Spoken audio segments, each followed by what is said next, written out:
இன்னும் சில நாட்களில் அடுத்த ஆண்டுக்கான சட்டமன்ற கூட்டத்தொடர் ஆளுநர் உரையோடு தொடங்க வேண்டும். இந்த ஆண்டு ஆளுநர் உரையோடு தொடங்கிய சட்டமன்றத்தில் நடந்த நிகழ்வுகள் எல்லாம் எவ்வளவு பரபரப்பை ஏற்படுத்தியது என்று நாம் அறிவோம்.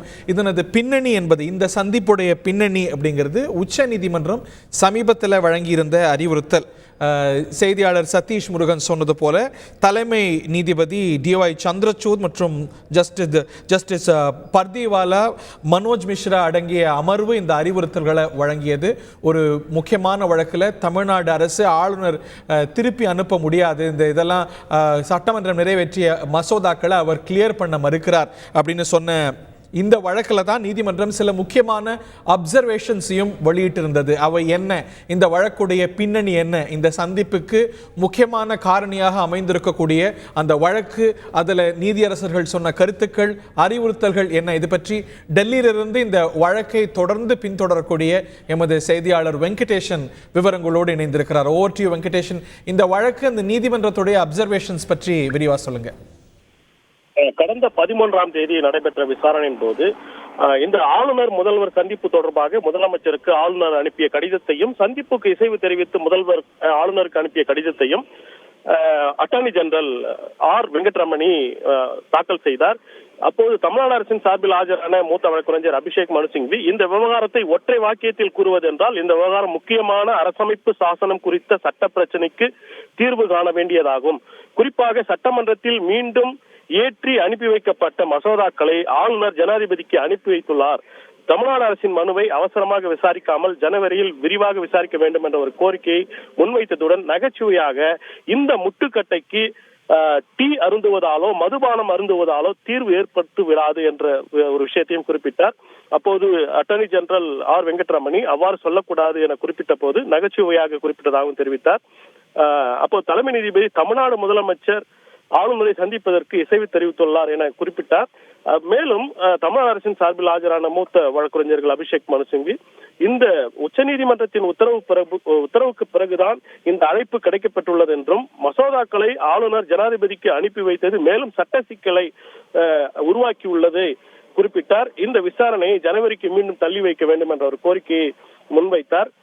இதற்கு அட்டார்னி ஜெனரல் மீண்டும் இந்த ஆளுநர் முதலமைச்சர் இடையே சந்திப்பு நடைபெற வேண்டும் என உச்சநீதிமன்றம் வலியுறுத்தியுள்ள சூழலில் தீர்வு காணும் நோக்கிலான சந்திப்பு நடைபெறும் வரை காத்திருக்கலாம் என்ற ஒரு தகவலை தெரிவித்தார். சந்திப்பால் பிரச்சனைக்கு தீர்வு காண முடியாது என்றும், அவ்வாறு தமிழ்நாடு அரசின் சார்பில் ஆஜரான மூத்த வழக்கறிஞர் அபிஷேக் மனு சிங்வி தெரிவித்த போது தலைமை நீதிபதி ஆளுநரும் முதல்வரும் முதலில் சந்திக்கட்டும், இந்த விவகாரத்தில் இல்லாவிட்டாலும் நிலவும் சில முட்டுக்கட்டைகளுக்காவது சந்திப்பு இருக்கட்டும், இந்த விவகாரத்தில் உச்சநீதிமன்றம் என்ன செய்ய வேண்டுமோ அதை செய்யும், அதற்குள் ஏன் ஆளுநரும் முதல்வரும் சந்தித்து பேசக்கூடாது, மசோதா விவகாரங்களுக்கு தீர்வு காண வழி இருக்கும் போது அது குறித்து ஆன தீர்வை இருவரும் எட்டட்டும், இந்த விவகாரத்திற்கு தற்போது தீர்வு இல்லை என்றாலும் எதிர்காலத்திற்காவது ஆளுநர் முதலமைச்சர் பேச்சுவார்த்தை இடையே தொடங்க வேண்டும் என்ற ஒரு கருத்தையும் தலைமை நீதிபதி குறிப்பிட்டார். மேலும் மசோதாக்களுக்கு ஒப்புதல் அளிக்கும் விவகாரத்திற்கு உச்சநீதிமன்றமே தீர்வு காணும் என்றும், தமிழ்நாடு அரசின் செயல்பாடுகள் எவ்வித தங்கு தடையும் இல்லாமல் இருக்க வேண்டும் என்ற ஒரு கருத்தையும் தலைமை நீதிபதி தெரிவித்தார். இதுபோன்ற விவகாரத்தில், மேற்கு வங்க விவகாரத்தில் கூட அம்மாநில ஆளுநருக்கு ஆலோசனை வழங்கியதாகவும், அதன் பின்னர் ஆளுநர் மேற்கு வங்க முதல்வர் இடையிலான அந்த முட்டுக்கட்டை தீர்ந்து நல்ல பயன் அளித்ததையும் அட்டர்னி ஜெனரல் குறிப்பிட்டார். தமிழ்நாடு அரசின் சார்பில் மீண்டும் இந்த கருத்து என்பது முன்வைக்கப்பட்டது. குறிப்பாக இந்த சந்திப்பு குறித்த கடிதம் உச்சநீதிமன்றத்தில் விசாரணை நடைபெறும் ஒரு நாளுக்கு முன்னதாகவே கிடைக்கப்பட்டதையும் ஒரு கவனத்தில் கொண்டு வந்தனர்.